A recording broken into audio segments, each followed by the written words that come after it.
Hola chicos, I'm so sorry this has taken me forever to send this to you. Please forgive me. The Wi-Fi here has not been good. There's not been a quiet place that I could record this video. So I'm doing it on my cell phone and the words are really small, so bear with me as we go through this. I hope you guys are having such a wonderful week. I have missed you, but this conference is amazing. All right, here we go. El cuento de Ferdinando. En España había una vez un torito que se llamaba Ferdinando. Todos los otros toritos quienes él vivía corrían y brincaban y se daban topetadas. Pero Ferdinando no. Le gustaba sentarse en simple quietud y oler las flores. Tenía un lugar favorito afuera en la pradera debajo de un alcornoque. Era su árbol favorito y él pasaba el día a la sombra oliendo las flores. A veces su madre, quien era una vaca, se preocupaba por él. Temía que estaba triste tan solo.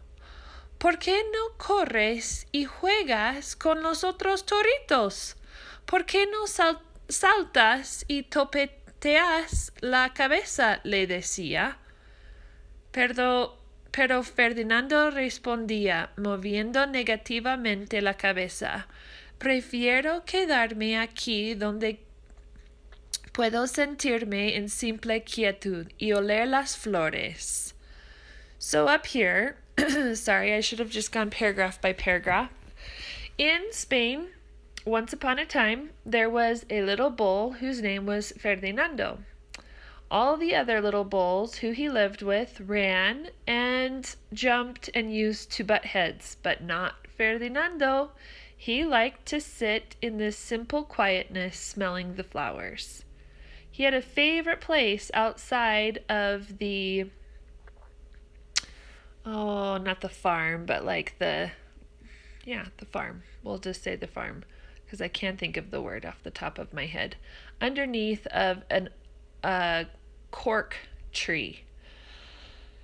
This tree was his favorite. He spent all day in the shade smelling the flowers.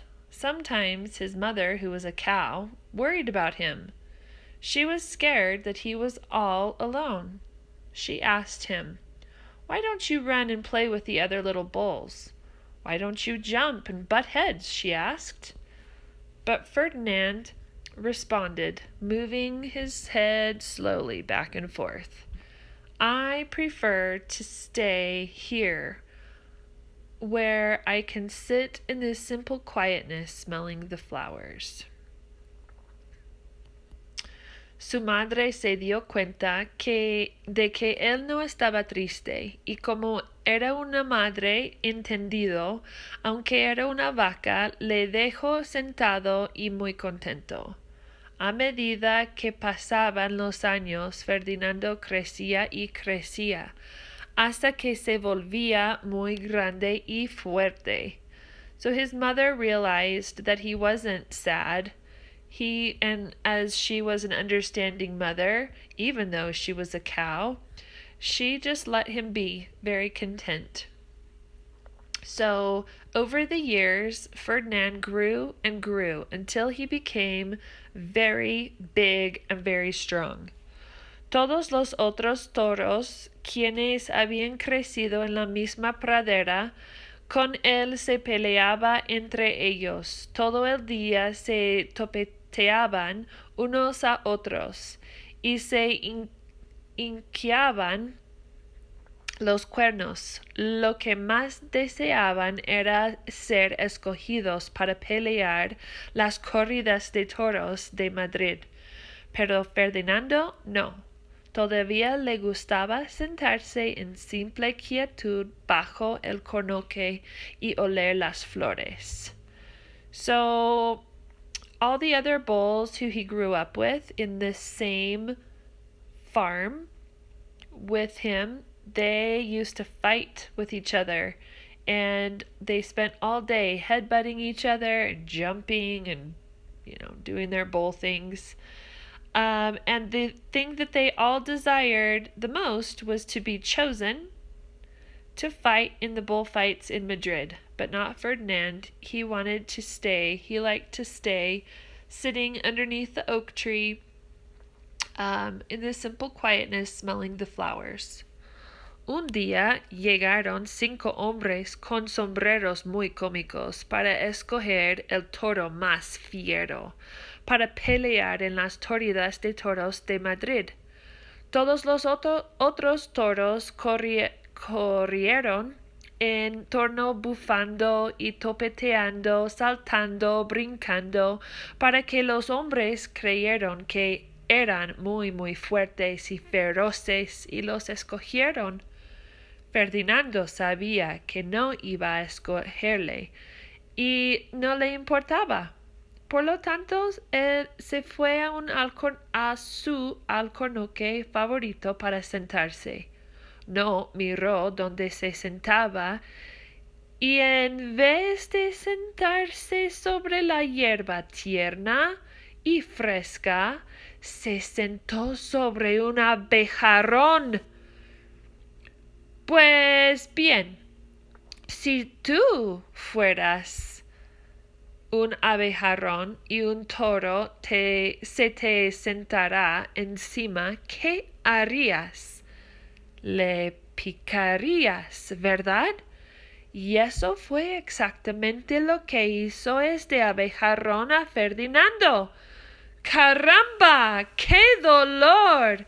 Ferdinando brincó con resoplido, como en círculos, resoplando y resoplando, topeteando y pateando la tierra como un loco. So one day, 5 men with funny hats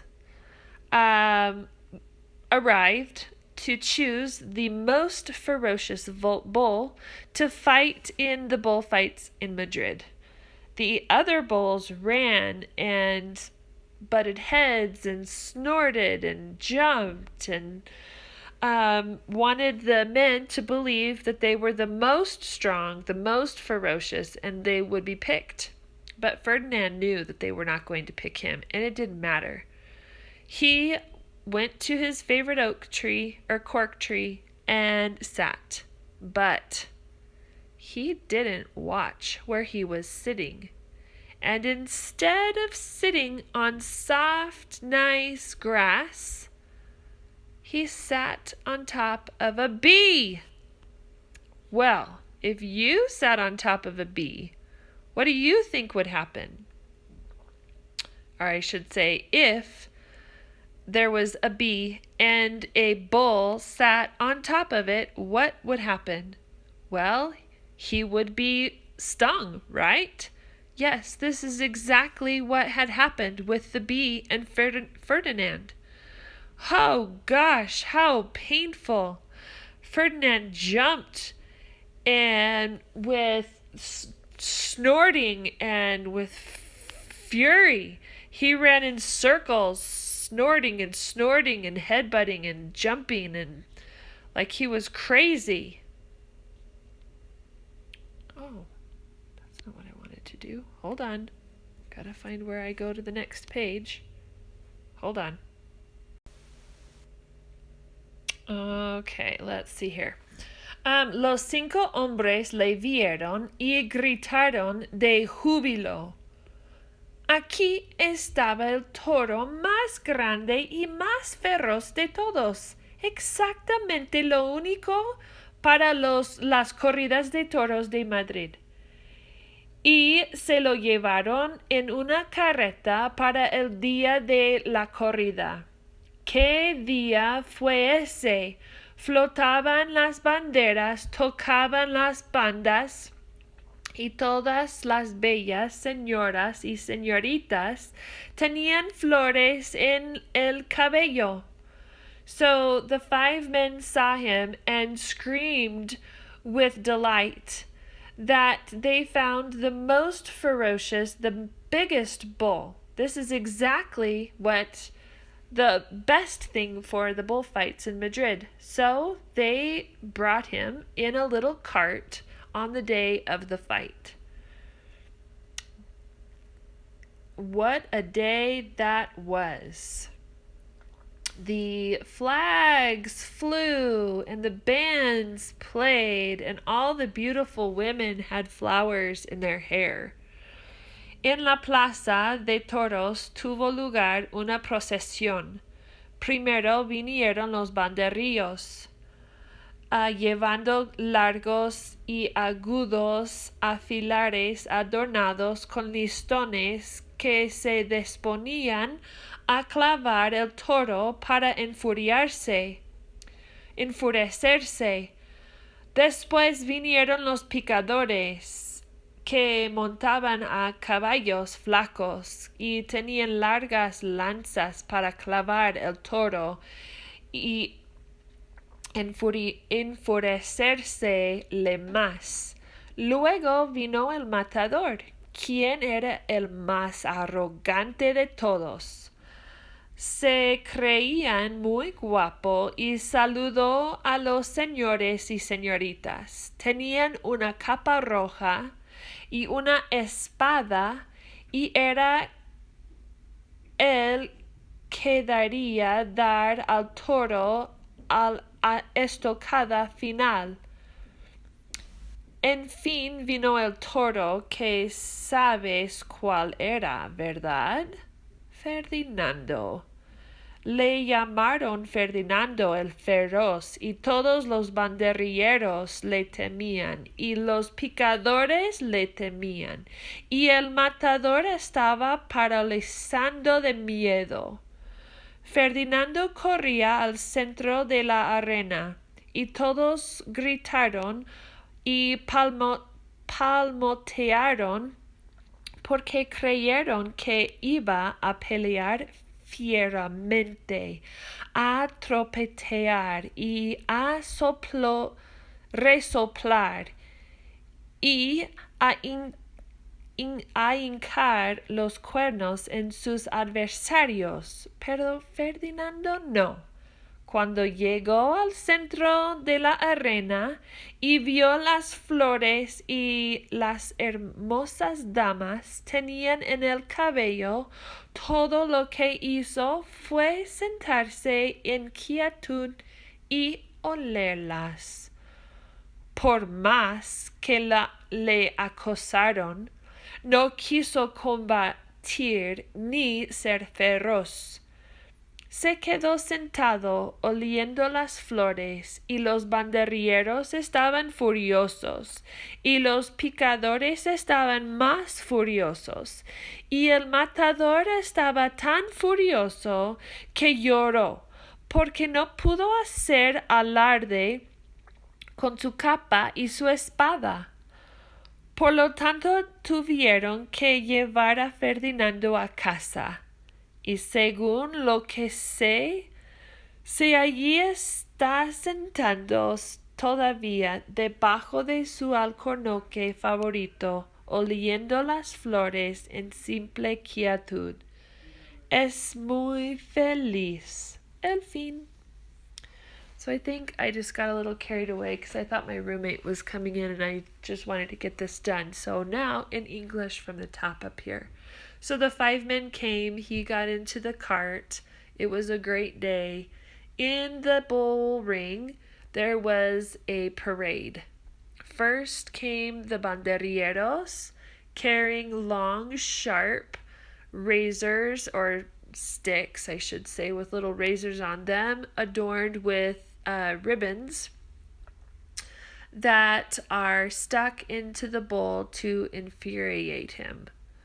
Then came the picadores, mounted on skinny horses that had long lances to stick the bull to infuriate him further. Now we'll go over all of these steps because there's way more information than just what's here in this little tiny story. Then came the matador, who was the most arrogant of them all, who thought he was the most handsome and greeted all the men and women. He had a red cape and a sword that he would give the final stick to, that he wanted to give the final blow to. And finally came the bull, and we know who that was, right? Ferdinando.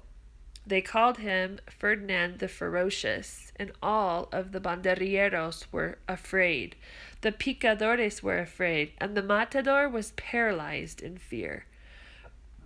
Ferdinand ran to the center of the ring. Everybody was yelling and cheering and clapping, and they thought that he was going to fight ferociously and headbutt and snort and buck and stick his horns into his adversaries, but not Ferdinand.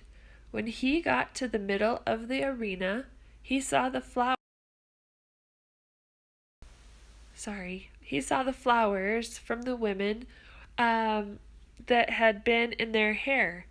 And so he sat in his simple quietness.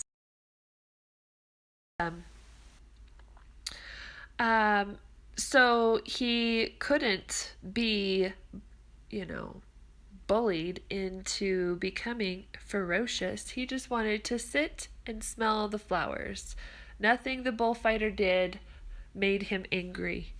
So the banderilleros were furious. The picadores were more furious. And the matador was the most furious of them all. He cried because he couldn't do anything with his cape or his sword.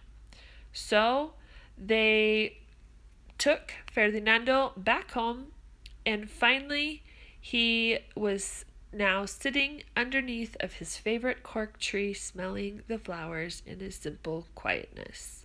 He was happy. The end. All right, guys, mark your text. Have this done before we come back. If you don't get the station rotation activity done because I didn't have this video done, which you should be able to read this story on your own, please make sure you get all of those sentences down for those stations. I will talk to you guys later. Happy Thanksgiving!